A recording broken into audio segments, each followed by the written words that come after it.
Face à moi, Clément, la vingtaine, il nous parle de sa volonté de devenir chercheur et nous raconte une histoire qui l'a amené à cofonder Paroles de chercheur. Épisode 0. D'un trajet Paris-Nantes en Blablacar à la création de Paroles de chercheur.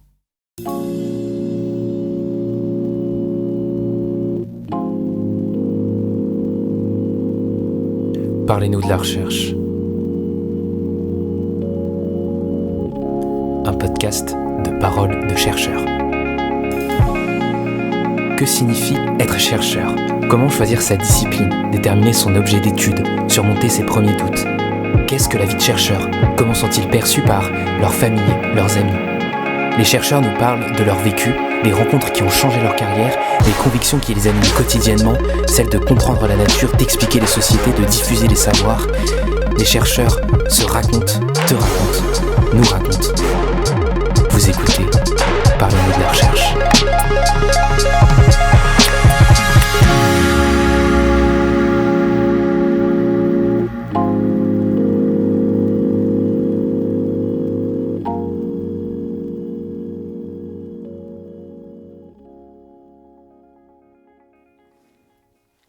Mon histoire, elle se déroule au retour des vacances de Noël. Je suis revenu passer les fêtes en famille, en région parisienne.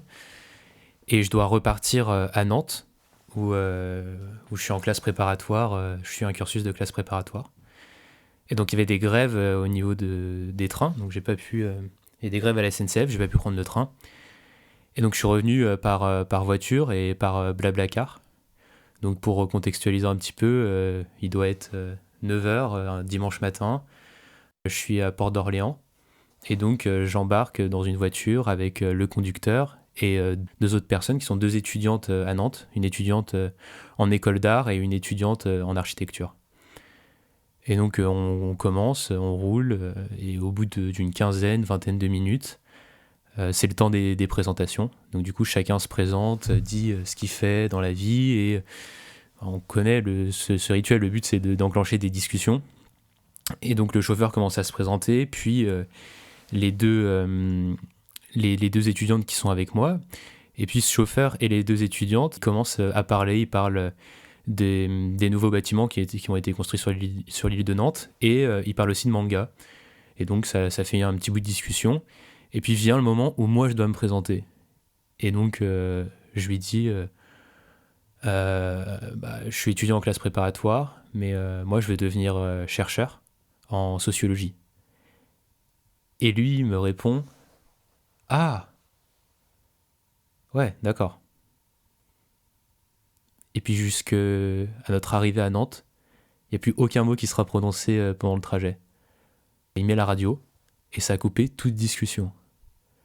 Du coup, on n'a vraiment pas parlé, pas échangé, pas discuté pendant les 2h30 de route qui restaient. Et moi, à ce moment-là, j'ai l'impression que j'ai pas de prise sur ce qui se passe. On m'a comme renvoyé une représentation ou je sais pas quoi, il y a une mise à distance. Et que moi, du coup, j'ai dit je vais être chercheur et il n'y a plus aucun mot qui est prononcé. Donc, quand je suis arrivé à Nantes, j'ai tout de suite appelé Lucas, donc j'étais appelé. Et on en a discuté. Et donc, moi, je t'ai expliqué que j'avais ressenti une sorte de mise à distance. Et puis, au fil de la discussion, on a peut-être compris que moi aussi, j'avais pas su parler. J'avais pas su présenter cette profession, ce travail. Et que, par là même, j'avais échoué à reprendre la discussion, à reprendre le fil d'une discussion, le cours d'une discussion. Et on a raccroché après et...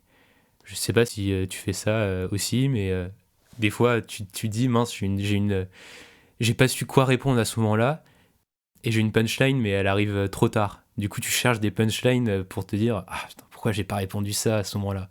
Ben moi, c'est la même chose. J'ai repensé à la discussion et je me suis dit qu'est-ce que j'aurais pu lui répondre, tu vois. Et donc j'ai commencé à reprendre le fil de la discussion, mais tout seul. Et aujourd'hui, ça donnerait quoi ? Ça commencerait comme ça.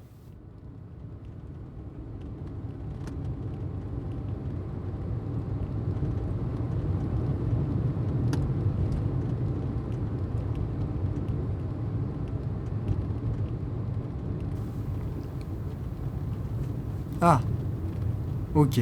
Bon, d'accord. Bon, c'est bien. Enfin, en ce moment, je cherche un sujet. Tu n'as pas d'idée de sujet?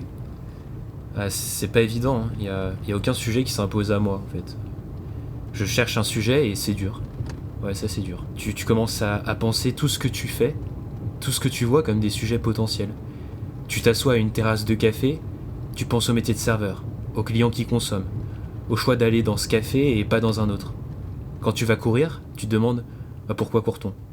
Est-ce que les gens courent ici parce qu'ils habitent à proximité? Et pourquoi certains courent ensemble alors que d'autres courent seuls? Après, je rentre chez moi, je regarde des travaux produits sur le sujet, et je me dis, bon, ça a déjà été traité, ça aussi, ça aussi. Alors, bien sûr, c'est pas le cas, hein, tout n'a pas été étudié, mais j'abandonne la piste. T'as même pas une idée? Quelque chose qui t'intéresse depuis un moment? Si, j'ai des idées, mais tu dérives, et puis il faut être patient. Tu vois, par exemple, au début d'année, je m'intéressais aux apprentissages des enfants, et plus précisément à leurs jeux dans les cours d'école. Mais je me suis renseigné, il y a beaucoup de travaux qui ont été faits là-dessus, et je sais pas en quoi mon approche peut apporter quelque chose à la recherche.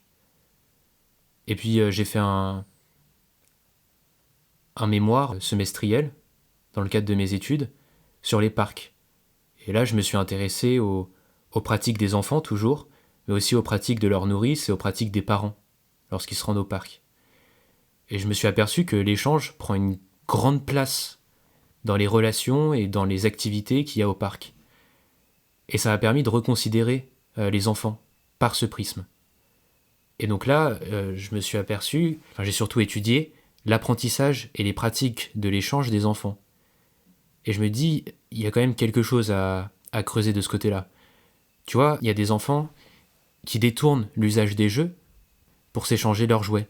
Par exemple, les cartes Pokémon, personne n'y joue, mais tous les enfants se les échangent. Dans d'autres situations, ils construisent des situations d'échange. Par exemple, ils miment le rôle du boulanger, du caissier ou de la caissière, et de l'acheteur ou de l'acheteuse. Et donc, ils créent des situations d'échange alors même qu'il n'y a rien à échanger. Et je trouve ça quand même difficilement explicable et intéressant. Donc sur ce point, je me demande pourquoi une large partie des interactions enfantines sont-elles tournées vers l'échange. Alors tu vois, j'ai pas de réponse, donc je me dis ça peut être un bon sujet de recherche. Mais en même temps, enfin, j'en sais rien quoi. En fait, ton vrai problème, c'est pas J'hésite. que t'as pas d'idée, t'as pas de sujet. C'est que tu ne sais pas si le sujet que tu as choisi est le bon. Oui, alors, c'est paradoxal parce que un sujet en soi, c'est rien. C'est ton traitement, c'est ton travail qui fait la qualité de ta recherche. Mais je pense qu'il y a autre chose derrière. C'est que le choix de ton sujet, c'est un engagement. Ta première recherche, elle oriente ta carrière. Quand tu choisis un premier sujet, tu renonces à plein d'autres champs, plein d'autres questions qui sont au cœur de ta discipline. Et puis, je vais trouver une manière de le traiter qui me soit propre et qui me passionne, parce que je vais en passer des heures à travailler là-dessus. Et donc, pour moi, mon sujet, c'est une recherche en soi. Et elle est assez compliquée. D'accord, bon, en fait, je vois bien ce que tu veux dire. Mais je continue de trouver ça étrange parce que tu veux être chercheur alors que tu n'as pas de sujet de recherche. Je peux pas encore te parler en tant que chercheur. En fait, je découvre la profession et dans mon cas, j'apprends à être sociologue. Par contre, j'ai une expérience de lecture. Si j'étais acteur et que tu me demandais pourquoi avoir choisi ce métier, je te répondrais c'est après avoir vu tel comédien ou telle comédienne dans ce film ou dans cette pièce de théâtre que je me suis dit ça, c'est le métier que je veux faire. Pour moi, c'est assez similaire. En tant que lecteur, il y a des ouvrages qui te marquent. En littérature, à chaque fois que je lis les pièces de Coltès, de Beckett, ou bien Le Rivage des Sirtes de Julien Gracq, j'ai une sensation de vertige. Eh bien, certains travaux de philosophie, de sociologie, d'histoire ou de géographie, des productions scientifiques, déclenchent un mécanisme similaire. Sauf que ces travaux, ils ne m'émeuvent pas, ils m'étonnent. Ils me font prendre conscience de mon environnement, de mon quotidien, de ce qui s'y joue et de mon rôle. Et moi, c'est ça que je veux reproduire. Je veux être chercheur pour permettre à d'autres personnes de connaître la même sensation, pour qu'ils se saisissent de mes productions, pour qu'ils agissent, pour qu'ils pensent avec des cartes en main. Mais par quels moyens tu comptes nous faire prendre conscience? Parce que moi, je n'ai pas accès à ces travaux. Si là, on n'avait pas discuté comme ça, je ne sais pas si j'aurais eu connaissance des travaux des chercheurs dont tu parles et peut-être plus tard de tes travaux. En fait, ça, j'y réfléchis tout le temps. Et je vois plein de tentatives de chercheurs. Ça va d'expositions dans les lieux publics, dans les musées que les chercheurs organisent, à des chercheurs qui vont dans des écoles pour parler à des enfants, des chercheurs qui travaillent avec des réalisateurs pour faire des documentaires, des films. Donc, t'as raison, je m'interroge. Comment je peux créer à mon tour une nouvelle voie pour diffuser des savoirs? Et peut-être que ça passe par des événements, de nouveaux lieux et des temps de rencontre entre des chercheurs et un public. Et tu vois, ces questions-là, j'en parle souvent avec Rita. Et du coup, on continue à faire. On est en train de construire, de fabriquer une association qui s'appelle Parole de chercheurs.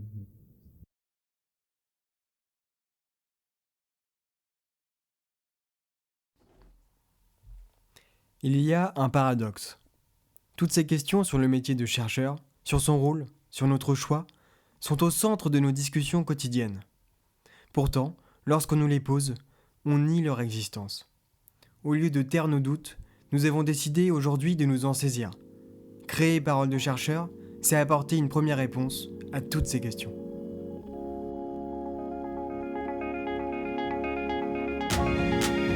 C'était Parlez-nous de la recherche, un podcast de Parole de chercheur.